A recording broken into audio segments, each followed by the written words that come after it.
Welcome to Rooster Radio, a broadcast dedicated to supporting and promoting local artists in the Gaston County and surrounding areas.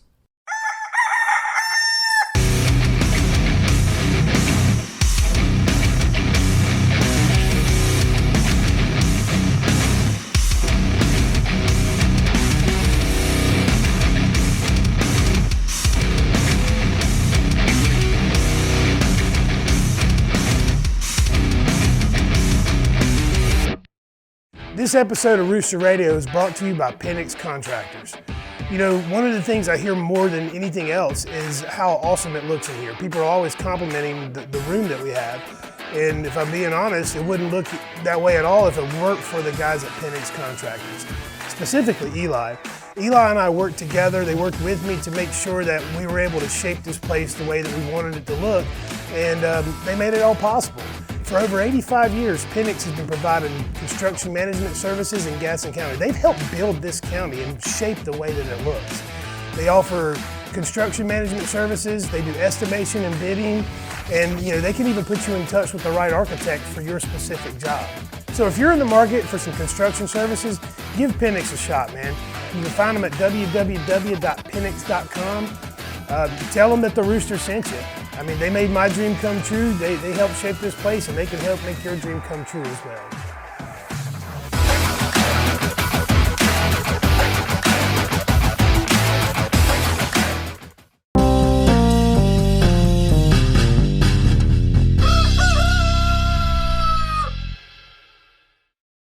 You got to look at sports for what it is, man. Sports is the evolution of what in ancient times was gladiators. The gladiators, yep.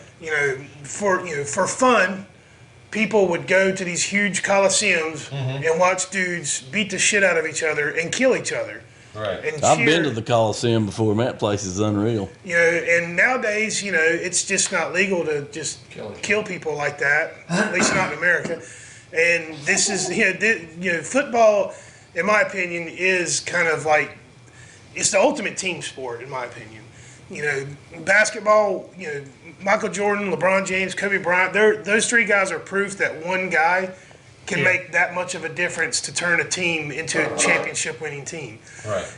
Baseball's a bit of a team sport, but it's not nearly as exciting or enthralling as football is. It's not as physical. Someone's going to hate on me for saying that, but it's just not. But football, you've got 11 guys on your side, and if every single one of those guys aren't in complete unison, in complete harmony with their movements and the decisions that they're making, then the play falls apart. Like the simplest play, like a halfback draw running play. If one guy on the line missteps, half a step, that play's done. Somebody's got to alter what they're doing. Yeah. And these guys, especially today's game, it's played so fast, and these plays are so sophisticated. Crazy. These guys aren't dummies. No, hell no. They're not dummies. 300-pound men crashing into each other at 22 miles an hour. Yeah, and that's a lot. It is. You know what I'm saying? And so to me, football it's the only sport left that I watch anymore. Like I gave up on basketball a long time ago. I like college football. College football's still fun. I'll watch it. I don't watch NFL. A lot more mistakes are made in college football than there are in the NFL. I mean, it's all the money's starting to matter in all of them, but there's still a little bit of team, sports in college football. Well, money can poison the well, so to speak. But I think for people like me, the hope is that with allowing college players to monetize, maybe some of these guys will stick around for a 4-year education and still have something to take away at the end of the day. That was the exciting part about college basketball when I was growing up. You remember Raycom Sports and all the ACC games. I was a kid in the 80s. So, Saturday mornings, instead of cartoons, we would watch ACC basketball. And you got to know these guys over the course of 3-4 years. And, I was at NC State when they won the national championship in '83. That was a great team. Big deal. Yeah, that was huge. Jim Valvano was a hell of a coach, man. He was great, man. He was the best, dude. One of the things that was great, what made him a great coach was that dude could take a group of guys that were average at best and make them think, feel, and play on just a completely different level than anyone else could. Like, he had those guys believing that they were the best. They could win. Yeah. Yeah, and that goes to show, like, that's a real thing, you know, having the belief that you can do something, even if you weren't physically capable at the time. A guy like Valvano could take just an ordinary guy and make him an extraordinary basketball He was player. something else. Yeah. What you do for me, Pedro? And with that, we'll. I'm Chris's Jim Valvano. That's right. I mean, he just compared you to Jimmy V. Man. That's a big compliment. There's supposed to be another movie coming out that Ray Romano is playing Jimmy Valvano. Have you heard about it? No, but that sounds very interesting. Yeah, I've not heard much about. Heard about it a couple months ago, but I definitely want to see that. I've never seen Ray Romano get that excited about anything, so that'll be fun Yeah, to I see. know that will be different. Yeah, but he looks a little bit like him though. I can He's see not where a he'd be a bad good part. dramatic actor, actually. Nah, I've only ever seen his comedy stuff. I don't think I've ever seen him in a drama. Yeah, he's been in some dramatic roles. He's not terrible. I mean, Well, he's certainly a talented individual. Oh, for sure. I like his comedy for sure. What was the one with Burt Reynolds where they were like, was it about this meat? They were this, like meat salesmen or something like that. I can't remember the name of it. Anyway, it was good. that was a while back. Yeah, about 15, 17 years ago. Poor Burt Reynolds. Well, fellas, thank you for coming in today. In case you, for those of you watching, we're talking to Ferree Medicine Crow today. These guys have a show coming up at the Rooster on Saturday, the 18th of February. So, it'd be a great, post-Valentine's date night. These guys are super talented. They've been on the stage for us before, but not here. And they've also been on the podcast once before. We've played some of their songs. So these are close friends of the show. So for those that haven't seen you yet, we're going to go through and we're going to introduce yourselves and tell our audience who you are and what you do in the band. Chris Ferree, sing, play percussion, play Native American flute. Pedro Fraginals. I sing backup. I play acoustic guitar, and that's about it. Brinkley Isaacs, mostly electric guitar, every once in a while acoustic. Eric Kimbrell, drums, background vocals. And we're missing one. You want to, who are we missing Yeah, how today? do we go about that? Missing Mike Clapper, who plays bass. Yeah, he's very talented as well. Extremely, yes, sir. Yeah. So we miss you, Mike. Wish you were here. Yeah, Mike. Well, I miss you. I don't know if these guys do. No, we do. So since we last spoke, talk for a little bit about what's been going on in the world of Medicine Crow. You're one of the few bands that still have the same lineup from the last time that we've talked. More or less, yeah. Yeah. So you guys have been playing together for a long time. And we talked before about how talented you guys are, and then we talked about the infusion of the Native American, influence on the music. So has there been any new music written since we last talked? Can we expect to see some new songs, or have you changed anything up? Yeah, since we last talked, there's been some new music written. There's been a couple songs Brent brought in. We started at the end of last year, and we're going to continue to do it this year. A couple of those. We're always working on stuff here and there when we can, and working up some new covers too every once in a while. As much as I love-hate relationship with covers, but it's what it is. I don't know if you guys are watching the show, but we had this I do, conversation. yeah. Okay, yeah, we had this conversation with Roman Candles about the cover things. You should never feel guilty about covering songs, man. Yeah, You're paying homage. Gunslinger, does that, Gunslinger. Pedro wrote it, right? Yeah, we go from Yeah, one it's brother. real kind of a straight ahead rock song. And then we got the other one that's, what's the one that I Your came song, up? Wasted Time? Yeah, Wasted Time. Yeah, He wrote it's it. based on, actually, I wrote the music to it. Chris came up with some lyrics, but it was based on, So Much Wasted Time was David Cassidy's last words before he died. Really? And yeah, I think he was referring, I think his daughter was with him. Yeah, in the hospital. Yeah, well, anyway, but I just thought that I watched a documentary about his life, and that was just, it kind of hit me hard when I saw that part of it, and I just thought that'd be really cool for just that phrase in there. So Do you much feel that way wasted time. sometimes? Do I? Do you feel that way at times? Yeah, sometimes. Yeah. I think that we just sometimes we just go through life with our priorities just all messed up, and you look back, it's like, man, I spent way too much time worrying about this and that or whatever, So it's more about the things you were focused on more so than actions. Well, the phrase is kind of, I mean, that to me is kind of sums it up, what you said. I know the lyrics that Chris wrote That's funny a little bit. it's more of a Catch on. lovey-dovey kind of thing, I guess you could say. Chris is a lover. Yeah. We know this. Yeah, I put more of a spin on it that was more broad than sticking to the story of Cassidy, basically. It could be about somebody you lost, Yeah. a family member died, it could be about somebody you love lost, it could Yeah. be about any of that kind of thing, and that's sort of the spin I put on it. Because everybody probably thinks they've, wasted or done the wrong thing at some point in their life. I definitely feel that way personally, but for me, it's more about actions and behaviors, as a young adult, being not focused on the right things. It wasn't, I'll freely admit, it wasn't until I became a father that I started taking anything seriously. I took nothing seriously. And I got to be a dad and it was like, oh shit, like maybe I need to tighten this Right. up, And, I got a person who depends on me for something. Exactly. So- Yeah. That's just one thing. I don't understand how.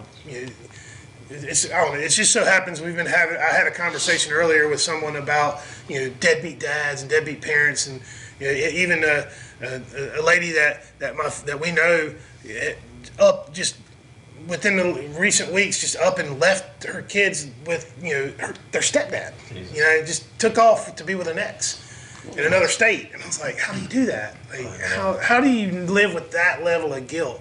When you got a kid. So, I don't know when you started talking about wasted time, it started making me think about when you get older toward the end of your life, what are the things that are going to matter to you? That's when right. you look back, it's interesting. I don't know. Are you guys all parents as well? I'm not, Everybody Chris. else is, Yeah, Chris and I both had a pretty rough year last year with loss. Chris lost his mother earlier in the year, and I lost my mother back in December. Sorry to hear that. So there's a lot of, we've got a lot of stuff that's going on as far as, Has that inspired any writing? it makes me think about certain phrases a lot. I'm sure it does, Chris. Yeah, it does. Like just little things that mother used to say, sometimes I'll think about it and be like, that'd be pretty good in a song, How old were you guys when you finally accepted that your parents were right about everything?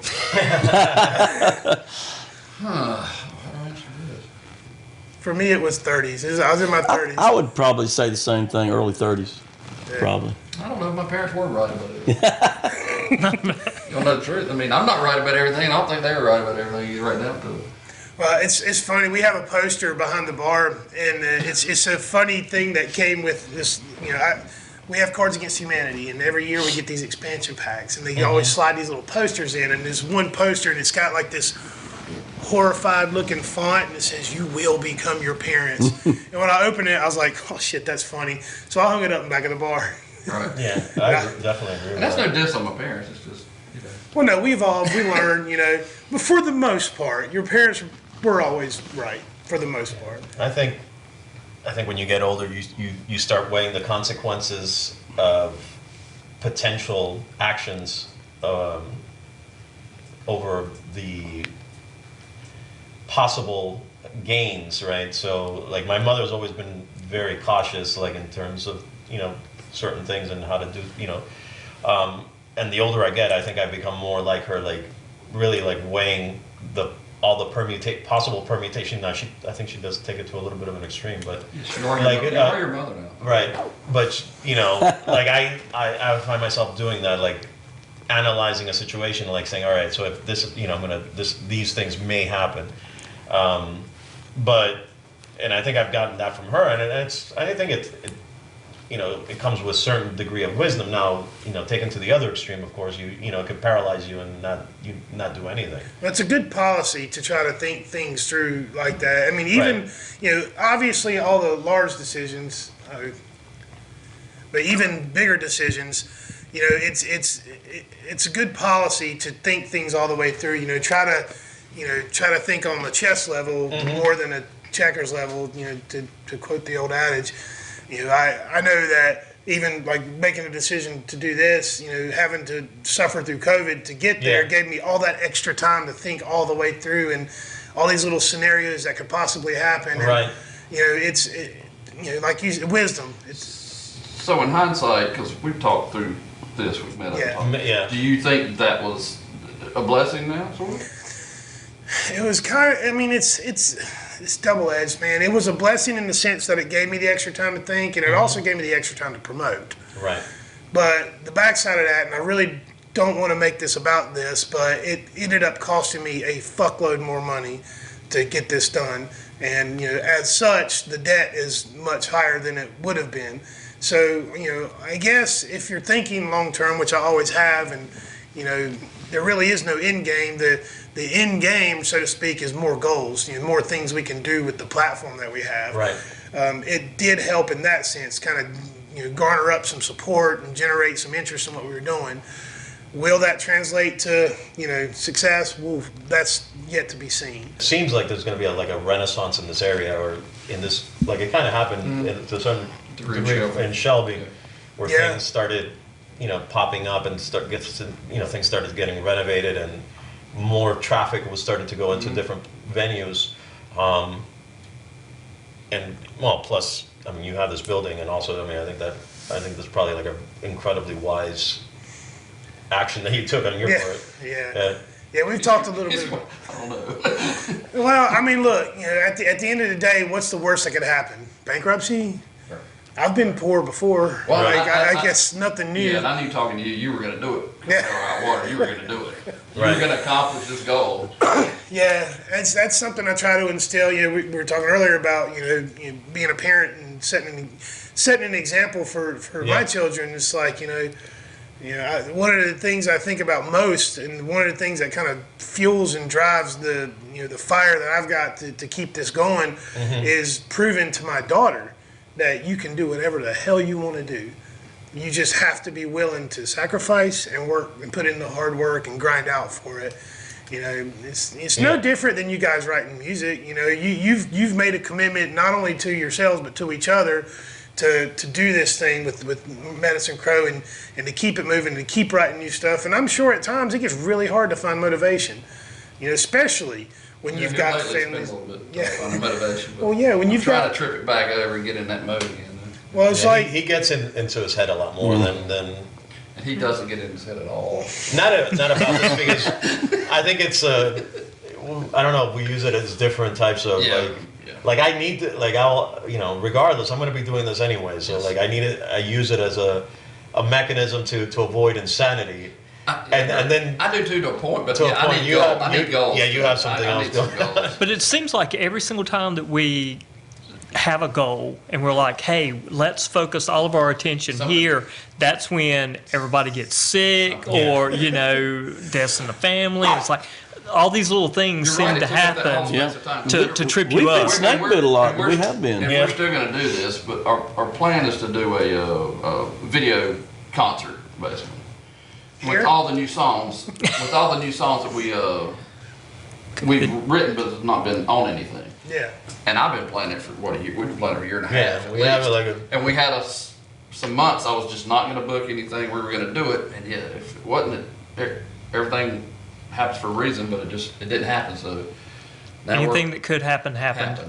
Well, now that I've got the new deck built, we can move all the furniture out of the big room and go out on the deck with it. He wants to do it. He's got a cool all wood, high ceiling room. It's going to sound good in there and everything. And that's the plan. Still is. And I haven't given up on it. No, I'm not either. No, we're not giving up on it. It's going to happen. Eric's having his doubts of Eric's. We have had a lot of setbacks. What you guys are describing is the resistance, right? It's the anytime you've got a goal in life, anytime that you're trying to accomplish something, whether it's simple or big, there will always be resistance. And what separates, sorry for putting it so bluntly, but what separates winners from losers is how you deal with that resistance. Losers see resistance as an excuse to not go through with something that's difficult. Winners see resistance as an opportunity to learn more, and it adds fuel to the fire to make that win or success that much sweeter. Right. And that's one of the things I love most about doing what we're doing now is I'm purposely surrounding myself with people that understand those concepts and push forward. That's why I love having you guys back on the show after, I think it was been a while. it's been 2 years at least. Yeah, about 2 years, I Yeah, think so. and you guys are all still together and you're still doing your thing. And even with the loss you've experienced in everybody's life and kids and everything that's happening, now 2 of you are in another band together. You know, you guys have kept pushing and kept doing your thing. And I not only respect that, I love that about you guys and a lot of the other bands that we talked to. Sandy Carter was saying the other day, I don't know if you knew Sandy, he does a Big Sound Small Town podcast, and he's in the Cleveco in our area. Don't know him, but it sounds like I should. Yeah, Yes, he definitely. He was talking about how most bands have been together as long as we have. That's about the truth. I never, didn't really think about it. It's like would it been what is it, a 6-way marriage? Well, how many people do we have in this band? It depends on when. When, Yeah, we had a band player at one point was 6. yeah. Well, marriage is a good word for it because it is like a marriage. You know, like I've said this before on the show, is you have to commit to it the same way that you commit to a marriage. Mentally, and emotionally on some level. And when you can put 5, 6 guys together or girls, and you all have that desire and commitment, that's a beautiful thing, man. I love it. That's part of Sometimes the bands need marriage counselors. reason. I don't doubt that. Eric hold me. All right, enough of the gushy stuff. Let's talk about the show that you guys have coming up, man. Here now, this is going to be your first show of 2023, correct? I think so. Yes. Yep. So that's exciting for us, obviously.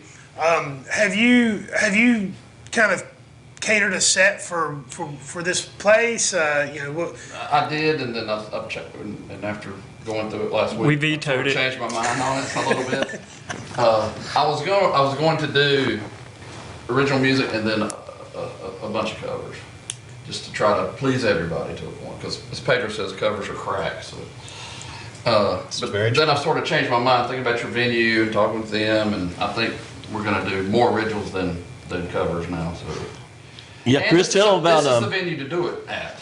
Yeah, because for sure. It's what you want. It's what you sort of built this for. Yeah, exactly. Not that you mind covers, not you mind cover bands, tribute bands, whatever. Oh, we had Ben Gatlin here last night. Right. He rocked this place Right. out, dude. So- I mean, Yeah, shout out to he's Ben amazing. Gatlin. That guy is dude's crazy. amazing. So many people came to the bar. Was like, this guy's amazing. I'm like, yes, I know.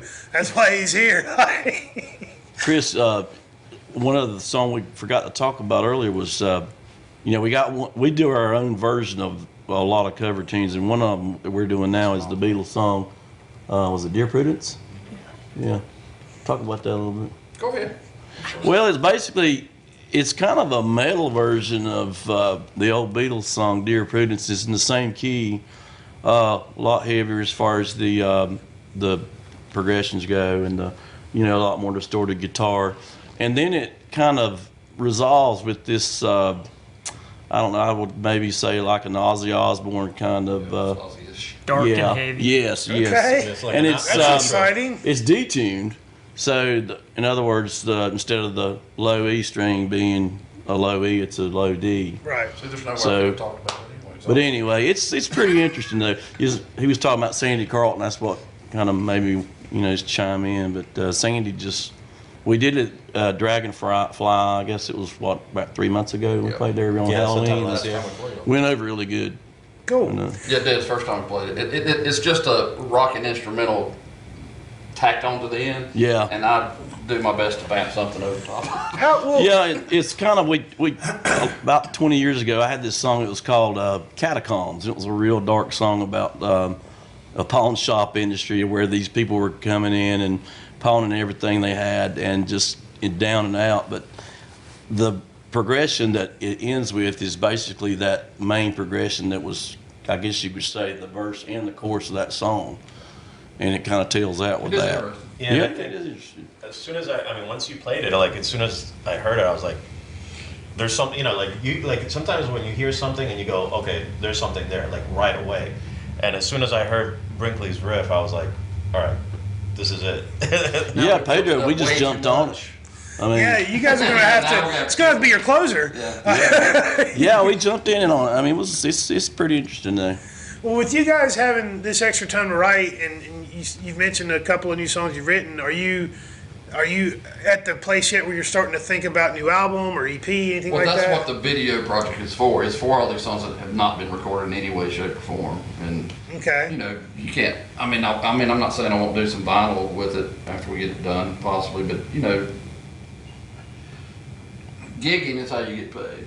And albums, LPs, vinyl is what people are buying. That's what people are buying now, yeah. So It's almost more like a marketing tool. yeah, it's more a marketing tool. It is. Be the coolest and put them on 8 tracks and sell them at your shows. Yeah. We're gonna go sell them in the flea market. It's next, I'm sure. that's going to be the next thing, I guess. And the video part of it was to just give us something else to market with, because we don't have much Well, if you material of shoot- us live, shot live, and I've been using the same one for 3 years.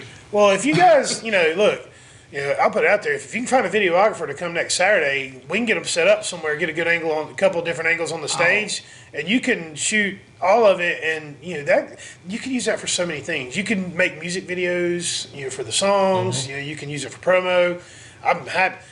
I'll put the word out then. See Yeah, what we can if do. you know any videographers that are willing to do it, we've had a lot of photographers come in to shows and asked to come to shows, and in particular, I'm going to shout out Michael Carter, Crossbeans to Crossroads. He's been coming. Him and his wife have hall passes, so they come to a lot of shows. I'm sorry, him and his old lady. I don't think they're married yet.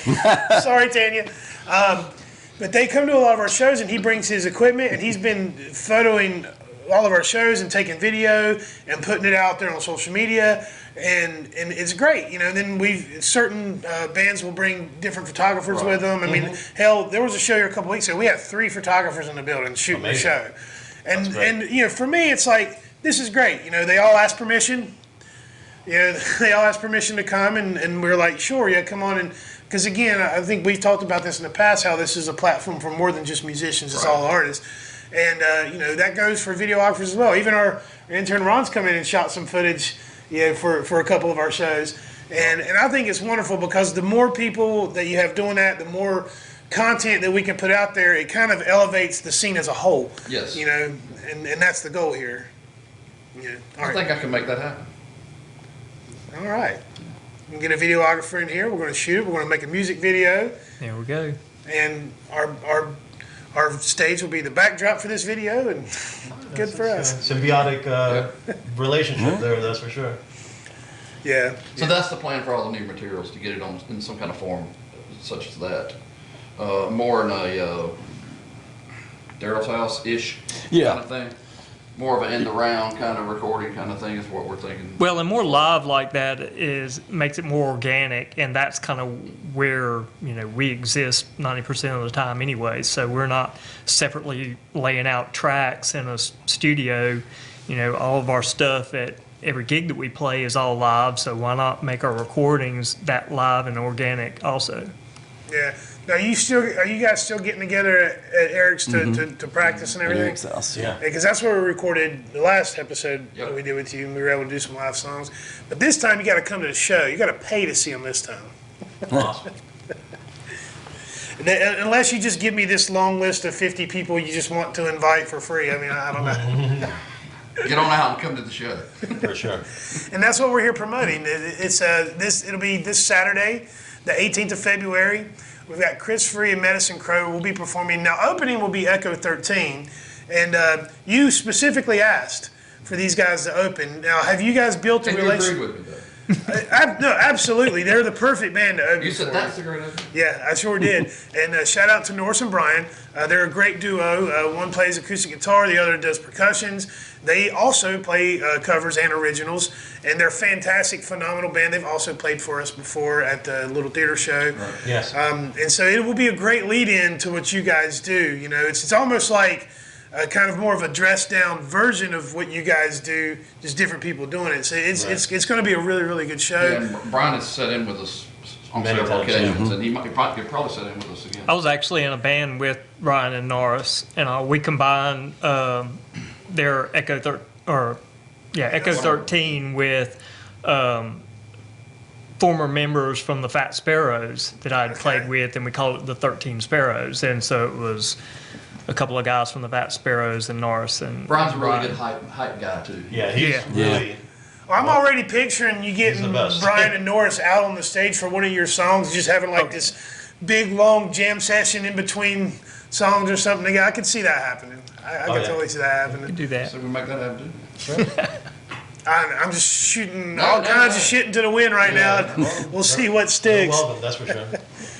Yeah, that's one of the things about the creative mind. Sometimes you don't know when to reel it in.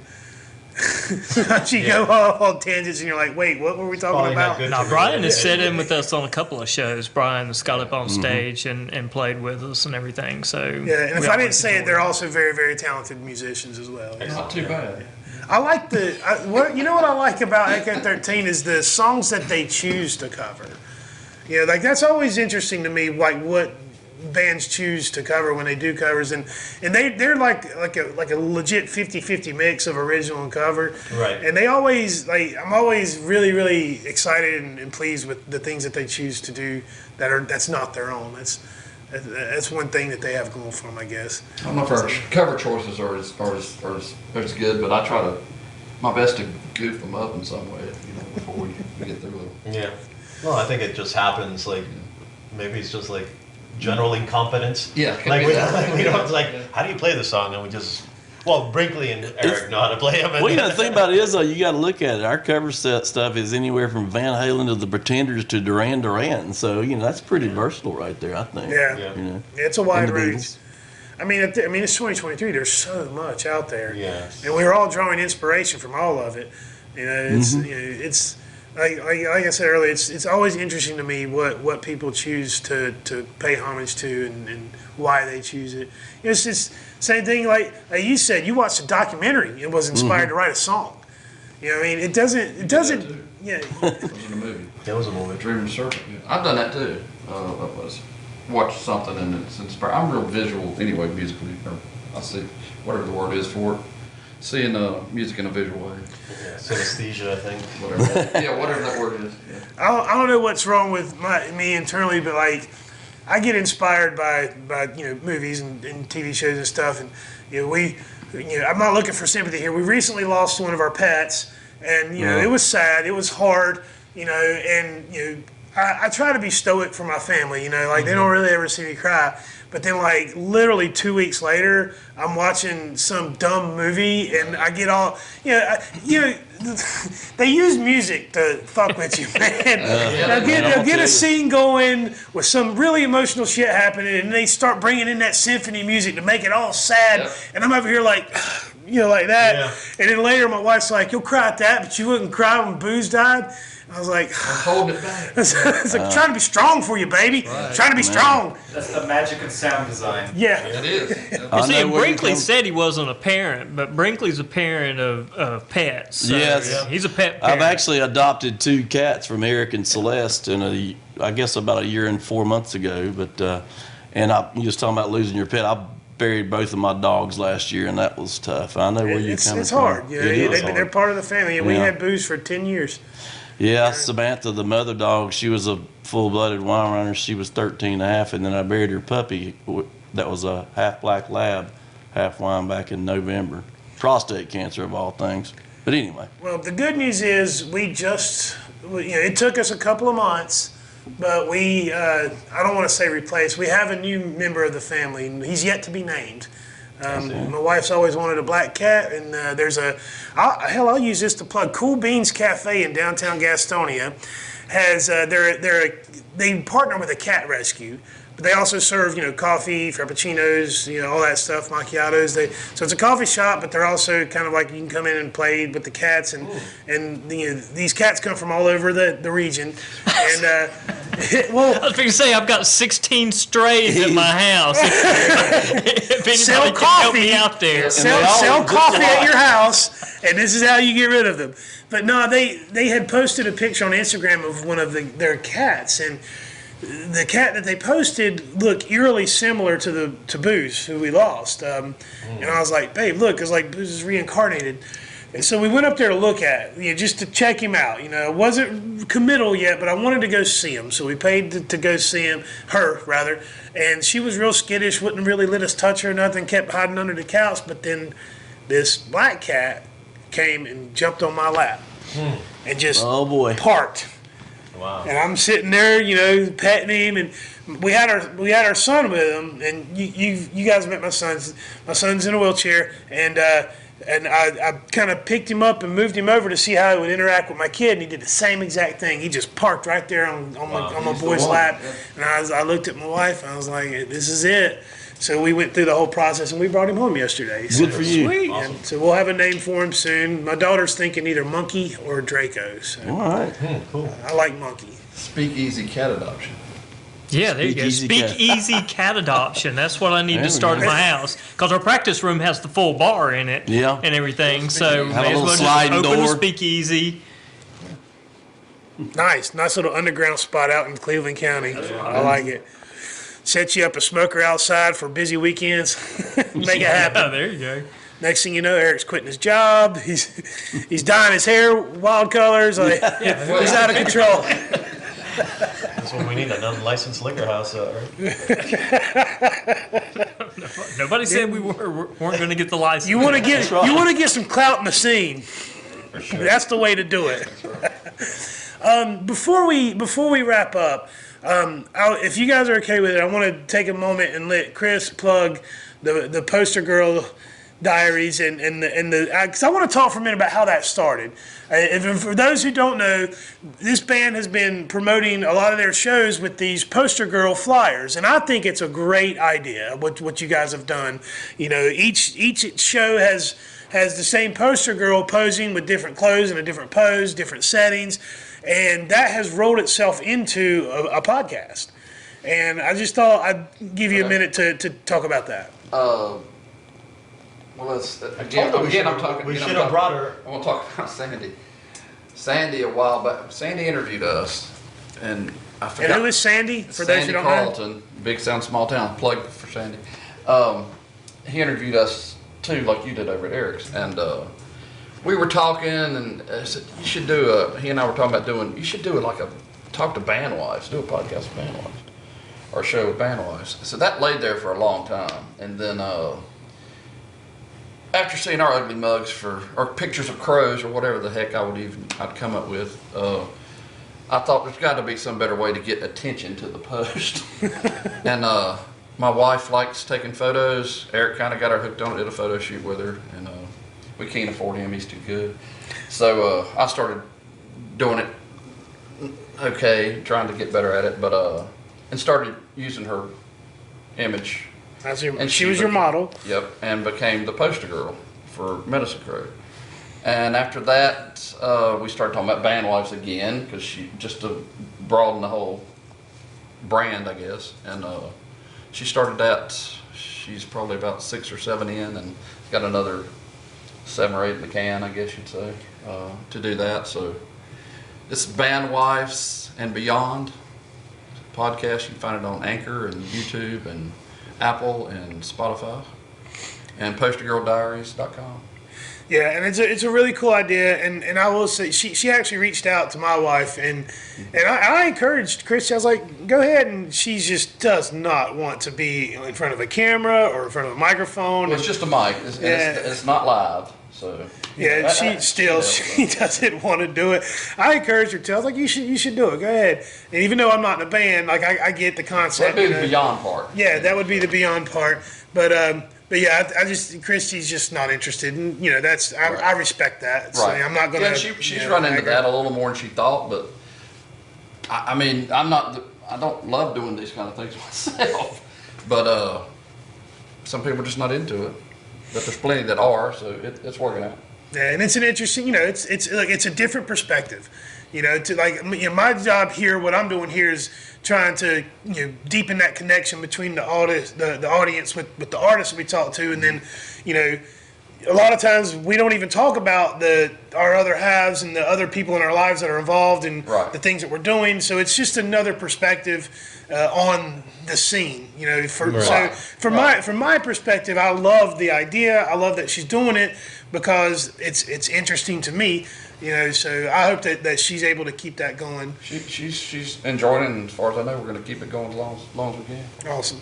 Well, again, that is Bandwives and Beyond, and postergirldiaries.com is where you find that. And before we get out of here, let's go ahead and plug you guys. Tell everyone where to find you, and if you've got any more shows coming up, tell them where they can come see you if they can't make it Saturday. ChrisFerree.com, Facebook under Medicine Crow, Instagram under Medicine Crow. No, it's on Facebook. It's Chris Ferree and Medicine Crow. It's Chris Ferree and Yeah, Medicine right. Crow. Thank you. There's some YouTube stuff up there, and I'm sure there's some other stuff out there, but that's the main three that we use. Yeah, we're not very good at. That's I don't know. partially part of the reason. We, we subcontracted the marketing or whatever. Like, I mean, we're just not really. Well, you're artists. You're busy creating art. Yeah, but it's the business is The business side, he and I really are just not. right. Yeah, but it's. I'm really, and if you think about it, it is what I heard somebody say that it is show business, and if the business has more letters than show. If you disregard the business aspect, there's not going to be any show. Right. So which one of y'all want to take over the business aspect? If it isn't construction, I'll do what I can. Well, I mean, I've personally had at least 3 20-something-year-old people come in here and ask about managing our social media for $500 a month. And it's Yes. like, for what? Well, then, then it becomes a cost thing if Yeah. you even find somebody that's good at it. Yeah, I'm just No, they would have to be very good at it. Like No, they would have to I'm be like- extremely good at it. for that. I mean, no offense. Like, I'm sure that these people are great at what they do, Mm-hmm. and if you're selling burgers or selling some sort of product where you're making money hand over fist and you can afford that, Exactly. good for you. I'm happy for you. But for what I do, for what you guys do, that's just independent promoters. Yeah, that's just insane amount of money to budget for posting on social media. Right. And what I have learned, having to do all this kind of on my own, promote us and the shows and all that, it is work. Like, it's a lot of work, and Right. you end up learning this new skill that you didn't care to have. Still don't care to have it, but it's part of this business. Like, if I want to keep doing this, I have to buy into social media, and it's what they call a necessary evil.